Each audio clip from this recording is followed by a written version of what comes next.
आज हमारे देश में अच्छे टीचर की बहुत ज्यादा कमी है और जब तक हमारे देश में अच्छे टीचर नहीं होंगे, अच्छे कोचिंग संस्थान नहीं होंगे, अच्छे स्कूल्स नहीं होंगे, तब तक हमारे देश के बच्चों को क्वालिटी एजुकेशन नहीं मिल पाएगा।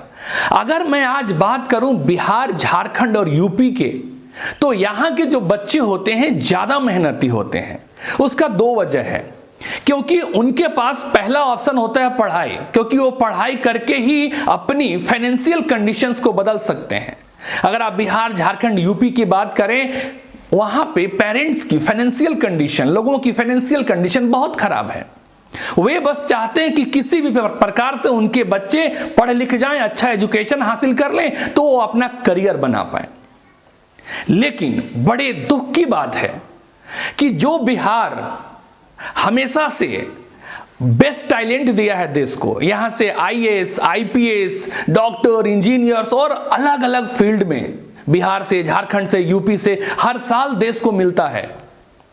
और दुख की बात यह है कि यहां पे हमारे स्कूल, कॉलेजेस, कोचिंग इंस्टीट्यूशंस उस लेवल के नहीं हैं। क्या कारण है? आज इस वीडियो में हम यही बात करेंगे, क्यों बिहार में, झारखंड में, यूपी में कोटा जैसा कोचिंग संस्थान क्यों नहीं है? क्या कारण है कि देश भर के लोगों को कोटा जाना पड़ता है और सबसे ज्यादा कोटा यूपी, बिहार और झारखंड के बच्चे जाते हैं। तो ऐसा क्यों नहीं हो सकता कि कोटा जैसा कोचिंग, स्कूल्स, कॉलेजेस हमारे बिहार में हो, हमारे झारखंड में हो, यूपी में हो? ऐसा क्यों नहीं हो पा रहा है? क्या कारण है? जिनको यूपीएससी की तैयारी करना पड़ता है, वे मोस्ट प्रोबेबली दिल्ली के मुखर्जी नगर जाते हैं और वो लूट के आते हैं। कोटा जाते हैं बच्चे आईआईटी, जेईई, नीट, मेडिकल और बाकी चीजों का तैयारी करने के लिए, लाखों रुपए फीस होती है। तो ये जो एक मोनोटोनस क्रिएट किया गया है, ये जो हाइप क्रिएट किया गया है, ऐसा क्यों? उसका वजह है क्योंकि झारखंड, बिहार, यूपी में अच्छे स्कूल्स और कोचिंग नहीं है। माय डियर फ्रेंड्स, आज मैं यही बात करने वाला हूं कि ऐसा क्यों। नमस्कार दोस्तों, मैं आपका दोस्त engineer DK Mehta, motivational speaker and business coach. आप सभी का बहुत बहुत स्वागत है। जी हां, हमेशा की तरह द डीके मेहता शो में। माय डियर फ्रेंड्स, जैसा कि आपको मालूम है, मैं हमेशा आपके लिए मोटिवेशनल, एजुकेशनल और प्रॉब्लम सॉल्विंग वीडियोज आपके लिए लेके आता हूं। तो आपका काम है हमारा उत्साह बढ़ाना। आप अगर हमारे चैनल पे पहली बार आए हैं तो चैनल को सब्सक्राइब करिएगा और बेल आइकन के घंटा जो है उसको दबा दीजिएगा, ताकि हमारा कोई भी हाई पावर मोटिवेशनल कंटेंट आपसे मिस ना हो। आज मैं बात करूंगा कि एक्चुअल में हमारे झारखंड, बिहार, यूपी में बढ़िया स्कूल, बढ़िया कोचिंग, बढ़िया कॉलेजेस क्यों नहीं है? क्या कारण है? कुछ तो ऐसे कारण होंगे। जी हां, है कारण।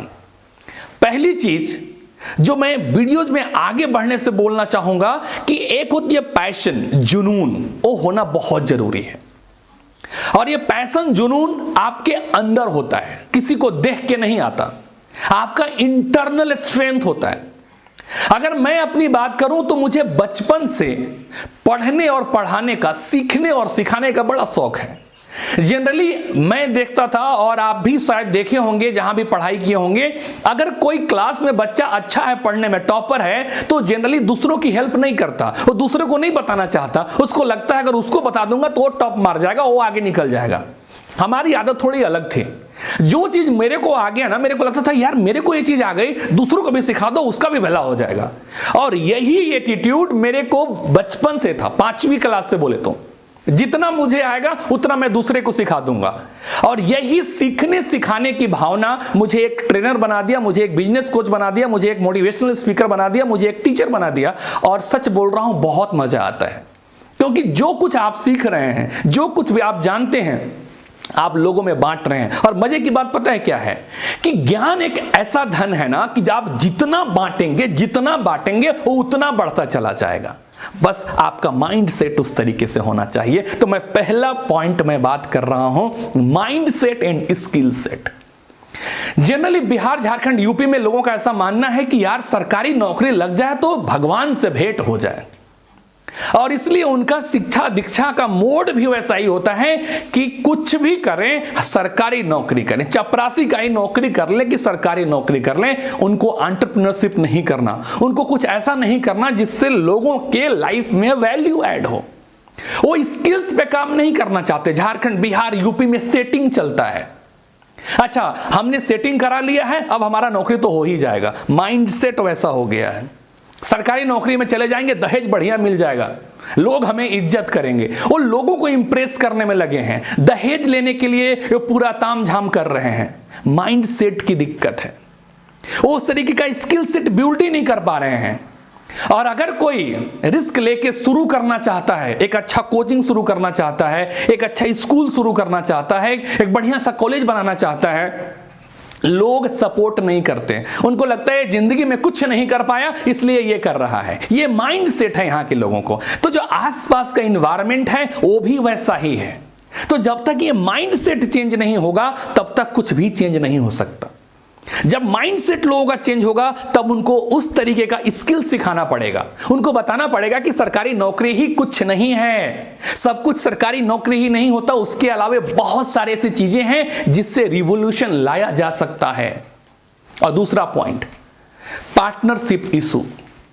अगर कुछ लोग मिल के कोचिंग खोल भी लेते हैं, स्कूल खोल भी लेते हैं, कॉलेजेस रन भी करते हैं, तो देखते हैं 4 साल, 5 साल, 10 साल के बाद बिखराव हो जाता है।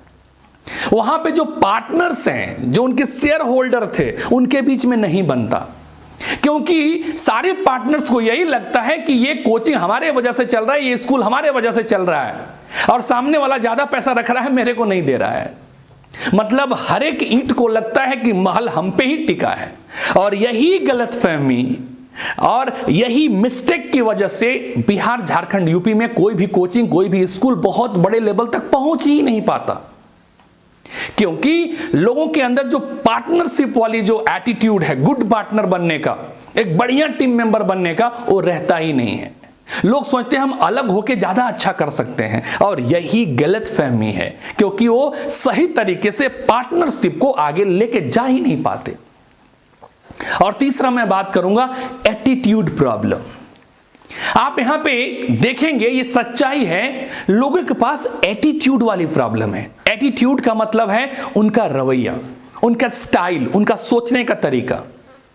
उनको लगता है मैं सबसे बेहतर हूं, मैं जो कह रहा हूं वही सही है। मतलब बॉस कल्चर। अगर उन्होंने दिन कहा रात में तो आप मान लीजिए कि दिन है, अगर उन्होंने दिन में बोला कि रात है तो आप मान लीजिए कि सच में रात है। अगर ऐसा आप कर पा रहे हैं तो आप उनके लिए अच्छे हैं। लेकिन अगर आपने उनसे क्रॉस क्वेश्चनिंग कर दिया, आपने उन पे क्रिटिकल थिंकिंग की बात कर दी, आपने माइंड स्ट्रॉमिंग का कुछ काम करने का सोचा, तो उनके लिए दिक्कत हो जाती है। तो हमेशा याद रखिएगा, अगर आप ये कह रहे हैं कि मैं बेस्ट हूं तो ठीक है, लेकिन अगर आप ये बोल रहे हैं कि मैं ही बेस्ट हूं तो दिक्कत है, बहुत बड़ी समस्या है। एटीट्यूड आपको बदलना पड़ेगा, आपको सीखने के लिए तैयार रहना पड़ेगा। जो भी स्कूल्स ऑनर हैं, कोचिंग्स ऑनर हैं, उनको लगता है कि मैं जितना जानता हूं काफी है, इससे ज्यादा जानने की जरूरत नहीं है, तो नए चीजों पे काम नहीं करते, खुद को अपडेट नहीं करते। आज मार्केट में नोकिया मोबाइल नहीं चल रहा है, एम्बेसडर कार चला गया, HMT घड़ी चली गई, निरमा सर्फ चला गया। क्यों चला गया? क्योंकि इनको लगा कि हम सबसे बेस्ट हैं, हमें कुछ करने की जरूरत नहीं है। लेकिन बोलते हैं ना कि टाइम में बड़ी पावर होता है। अगर आप टाइम के साथ नहीं बदलेंगे तो दिक्कत होगी। एक बड़ी अच्छी लाइन है कि समय रहते खुद को बदल लीजिए, नहीं तो जिस दिन समय ने आपको बदला दिक्कत बहुत ज्यादा होगी। तो एटीट्यूड प्रॉब्लम ज्यादा है, इसको जब तक ठीक नहीं किया जाएगा तब तक कुछ भी ठीक नहीं हो पाएगा। और चौथा मैं बात करूंगा लैक ऑफ फैसिलिटीज। फैसिलिटीज में कंटेंट, इंफ्रास्ट्रक्चर, टीचर्स, ये 2-3 चीजें जो होती है बहुत इंपॉर्टेंट होता है किसी भी स्कूल्स के लिए, कॉलेज के लिए या कोचिंग इंस्टीट्यूशंस के लिए। यहां पे इनको जो भी रन कर रहे हैं उनको लगता है ठीक है, टपरी में चल रहा है, चलने दो, पैसा तो आ रहा है ना, जो भी पैसा आ रहा है उनको पॉकेट में डालना है। याद रखिए, बिजनेस में पैसा लगाने से बिजनेस बढ़ता है। अगर आपके पास पैसा आ रहा है तो उसको इन्वेस्ट करिए, उसमें डालिए, लोगों को लगता है चलो आ तो रहा है, आने दो आने दो आने, जब तक आ रहा है आने दो। और बाकी ठीक है, बच्चे भी गांव के हैं, क्या फर्क पड़ता है, जैसे उनको रखेंगे वो रह लेंगे।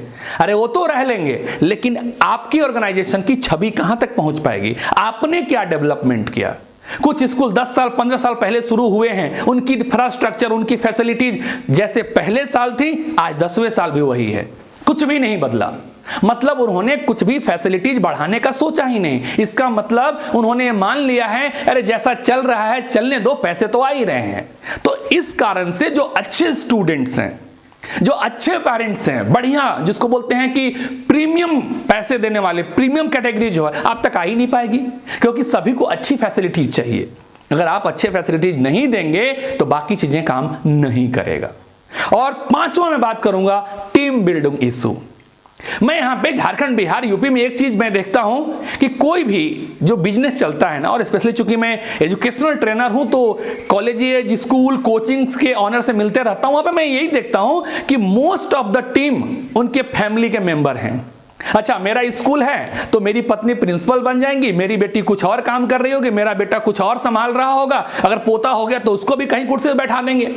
मतलब कि पूरे की पूरी जो बिजनेस है ना वो फैमिली ओन बिजनेस हो गया है। और मजे की बात यह है कि जिनको आपने पोस्ट दिया है उसके लायक ही नहीं है। तब क्या होगा? तब यह होगा कि आपके साथ बढ़िया टीम मेंबर जुड़ ही नहीं पाएगा, क्योंकि आपने फैमिली मेंबर्स को ऐसे ऐसे पोस्ट पे रख लिया है जहां पे वो सही डिसीजन लेने में कामयाब नहीं हो पा रहे हैं। और जब ऐसा होगा तो जो भी बढ़िया टीम लेके आएंगे उनके साथ कोऑर्डिनेशन नहीं होगा, और जब कोऑर्डिनेशन नहीं होगा तो आपके साथ बढ़िया बेस्ट ब्रेन रुकेगा ही नहीं। और जब बढ़िया बेस्ट ब्रेन रुकेगा नहीं तो आपके जो सिस्टम का है और जो आपने ऑर्गेनाइजेशन बनाया वो बहुत ज्यादा ग्रो कर ही नहीं पाएगा। तो यहाँ पे टीम बिल्डिंग इशू बहुत ज्यादा है। लोगों को लगता है पैसा घर में आना चाहिए, बाहर नहीं जाना चाहिए। भाई जितना पैसा हो घर में आ जाए, है ना, कुछ सैलरी बेटा को हो जाए, कुछ वाइफ को हो जाए, कुछ बेटी को हो जाए, पैसा घर में आना चाहिए। और यही सोच, वो बोलते हैं ना कि पैर की मोच और नीची सोच हमें आगे बढ़ने नहीं देती। मेरे दोस्त, अगर तुम बिजनेस कर रहे हो, कुछ वेंचर सेटअप किए हो, कुछ स्टार्टअप किए हो, तो आपको बांटना पड़ेगा, शेयर करना पड़ेगा, केयर करना पड़ेगा। अगर शेयरिंग और केयरिंग नहीं करोगे, भूल जाओ, तुम बिजनेस नहीं कर सकते। तुम बस लल्लू लाल के दुकान संभाल रहे हो। जिस दिन कोई बढ़िया प्लेयर आ गया मार्केट में, तुम बाहर हो जाओगे, मिट जाओगे, दिखोगे नहीं। तो यहां पे ये समस्या है, बढ़िया टीम बनाते ही नहीं हो। एंड छठा, इंटरनल पॉलिटिक्स। आप सब जानते होंगे झारखंड, बिहार, यूपी का पॉलिटिक्स कहने की बात नहीं है। यहां पे हम दुखी हैं या हम सुखी हैं, इससे ज्यादा मुझे कंसर्न नहीं है, लेकिन सामने वाला खुश क्यों है उसकी खुशी मुझे बर्दाश्त नहीं होती। मैं चाहे किसी भी कंडीशन में हूं, मैं कैसे अच्छा करूंगा इसके बारे में मुझे नहीं सोचना है। हमें यह सोचना है कि सामने वाला आगे बढ़ रहा है, उसको नीचे कैसे करना है, उसका नुकसान कैसे पहुंचाना है, उसकी छवि को खराब कैसे करना है, उसकी बुराई कैसे करना है। मतलब आप अपना समय लगाकर दूसरे के डिफॉर्मेशन, उसका डिस्ट्रक्शन, उसके खराब चीजों को आप ज्यादा फोकस कर रहे हैं। आप चाहते हैं कि वो सामने वाला इंसान बर्बाद कैसे हो जाए। तो आप देखिए कितना गलत कर रहे हैं। आप अपने साथ भी गलत कर रहे हैं, आप देश के साथ गलत कर रहे हैं, और सामने वाले के साथ तो गलत कर ही रहे हैं। मतलब ये पॉलिटिक्स खूब चलता है, अपने काम पे फोकस नहीं है, दूसरे का घर कैसे बर्बाद हो, दूसरे का संस्था कैसे बर्बाद हो, उसमें दिमाग ज्यादा लगा रहता है। भाई अगर ऐसा करेंगे तो ना तो हम कभी डेवलप हो पाएंगे, ना तो कभी हमारा संस्था डेवलप हो पाएगा। तो जब तक ये मेंटेलिटी चेंज नहीं होगा, इंटरनल पॉलिटिक्स जिसको हम गंदी पॉलिटिक्स बोलते हैं, तब तक हमारे झारखंड, बिहार, यूपी का जो बोलते हैं ना कि लेवल जो है, चाहे वो इकोनॉमिक लेवल हो, चाहे एजुकेशनल लेवल हो, या कोई और लेवल, वो बदल नहीं पाएगा। तो इंटरनल पॉलिटिक्स को चेंज होना बहुत ज्यादा जरूरी है। मैं तो कहता हूं ये ऐसी चीजें हैं जिसको हमेशा से खत्म हो जाना चाहिए। और लास्ट में बात करूंगा एसओपी एंड एक्सपेंस। अगर आपको किसी सिस्टम को लंबे समय तक चलाना है तो उसको पर्सन इंडिपेंडेंट बनाना पड़ेगा। उसको बोलते हैं कि स्टैंडर्ड ऑपरेटिंग प्रोसीजर बनाना पड़ेगा आपको। ऐसा नहीं है कि जब तक मैं उस ऑर्गेनाइजेशन में हूं तब तक ऑर्गेनाइजेशन चल रहा है, मैं कहीं चला गया 2 महीने के लिए, धराशायी हो गई। ऐसा नहीं होना चाहिए। कोई भी सिस्टम जो है वो एसओपी से चलता है। लंबे समय तक। पर्सन डिपेंडेंट नहीं होना चाहिए। कंपनी जिस दिन पर्सन डिपेंडेंट हो गया उस दिन ही समझ लीजिए उस सिस्टम का बंटाधार हो गया। आपको एक्सपैंड करते भी आना चाहिए। और सबसे इंपॉर्टेंट, आप ऐसे कौन से क्रिटिकल प्रॉब्लम को सॉल्व कर रहे हैं जिससे लोग आपको सिलेक्ट करेंगे। आप बाकियों से अलग कैसे कर रहे हैं कि आपने सिर्फ इसलिए तो नहीं खोल लिया कि आपको बस पैसे कमाने हैं। मैं कड़वे बोलता हूं लेकिन सच बोलता हूं, ध्यान रखिएगा। अगर आप स्कूल, कोचिंग या कॉलेज सिर्फ इसलिए चला रहे हैं कि आपको पैसा कमाना है, my dear friends, my dear viewers, आप गलत फील्ड में आ गए हैं। अपना प्रोफेशन चेंज कर लीजिए, क्योंकि एजुकेशन एक ऐसा फील्ड है जहां पे रिवॉल्यूशन लाया जा सकता है, जहां पे देश के बदलाव में एक बहुत बड़ी जिम्मेदारी निभाई जा सकती है। उस भावना के साथ काम करिएगा तो मजा आ जाएगा। मैं हर दिन एक्साइटेड इसलिए रहता हूं, मैं हर दिन जब सुबह उठता हूं हमारे बॉडी के अंदर हाई लेवल ऑफ एनर्जी होती है कि मुझे पता है कि आज फिर मुझे बच्चों से मिलना है, टीचर से मिलना है, लोगों से मिलना है और उनके जिंदगी को चेंज करना है। हमारे पास एक पर्पस है, एक मिशन है कि मुझे लोगों के लाइफ में वैल्यू ऐड करना है। इसीलिए मुझे कोई फर्क नहीं पड़ता। मैं उतने ही एनर्जी के साथ तब भी वीडियोज बनाता था जब मेरे चैनल पे 100 सब्सक्राइबर थे, आज भी बना रहा हूं। और जिस दिन 10 लाख हो जाएंगे, 10 करोड़ हो जाएंगे, उतनी ही एनर्जी के साथ मैं काम करता रहूंगा, क्योंकि मुझे अपने काम से प्यार है। एक बड़ी अच्छी लाइन है, एक बहुत ही प्यारी लाइन मैंने लिखी है अपने कलम से, उसको जरा ध्यान से सुनिएगा कि सुन मेरे सारथी तुझे पुकारती मां भारती, सुन मेरे सारथी तुझे पुकारती मां भारती, कर तू अपने कर्मों की पूजा, लोग उतारेंगे तेरी आरती। माय डियर फ्रेंड्स, ये वीडियो आपको कैसा लगा प्लीज कमेंट करके जरूर बताइएगा। अगर आप कोचिंग, स्कूल्स या इससे जुड़े किसी भी फील्ड में हैं, अगर आप कोई प्रॉब्लम फेस कर रहे हैं, आप हमें कांटेक्ट कर सकते हैं, हम आपकी प्रॉब्लम को सॉल्व करेंगे। हमारा उद्देश्य है हमारा देश आगे बढ़े, हमारे बच्चे आगे बढ़ें, बस यही तो तरीका है। चलिए फिर मिलते हैं अगले वीडियो में, तब तक आप यहीं खुश रहें, खुशियां बांटते रहें। जय हिंद, जय भारत।